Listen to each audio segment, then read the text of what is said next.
ஒரு நாட்டில் தலைசிறந்த மன்னன் இருந்தான். அவன் தினந்தோறும் அன்னதானம் வழங்குவதில் மிக சிறந்தவன். அதேபோல் ஒரு நாள் அனைவருக்கும் அன்னதானம் வழங்கிக் கொண்டிருந்தான். அப்போது வானில் ஒரு கழுகு பாம்பை கொன்று தன் அலகில் பிடித்துக் கொண்டு பறந்தது.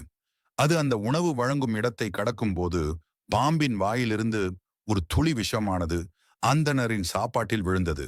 அதை சாப்பிட்ட அந்தணர் இறந்து போனார். இறந்த அந்தணன் யமலோகத்தில் சித்திரகுப்தனிடம் கொண்டு செல்லப்பட்டான். ஆனால் சித்திரகுப்தனுக்கு இதன் பாவ கணக்கை யார் மேல் வழங்குவது என்று தெரியவில்லை. ஏனென்றால் பாம்பு இறந்துவிட்டது. எனவே அதனை குற்றம் சொல்ல இயலாது. கழுகின் மேலும் குற்றமில்லை. அது தன் உணவைதான் சுமந்து கொண்டு பறந்தது. மன்னன் தானம் கொடுக்கும் புண்ணிய மனம் படைத்தவன். அவனுக்கு உணவில் விஷம் இருப்பது தெரியாது. எனில் யாரை இந்த பாவம் சேரும்? குழம்பி போன சித்திரகுப்தர் யமதர்மனிடம் சென்று கேட்டார். அதற்கு யமதர்ம ராஜா யோசித்துவிட்டு சிறிது காலம் பொறுமையாகரு என்றார். மற்றொரு நாள் அந்த நாட்டிற்கு வந்த 4 அந்தணர்கள் அரண்மனைக்கு செல்லும் வழியை பானை விற்கும் பெண்ணிடம் கேட்டு அறிந்தார்கள். அத்துடன் அவள், நீங்கள் கொஞ்சம் ஜாக்கிரதையா இருங்கள் என்றாள். மன்னன் அந்தணர்களை சாகடிப்பது போல் தெரிகிறது என்றாள்.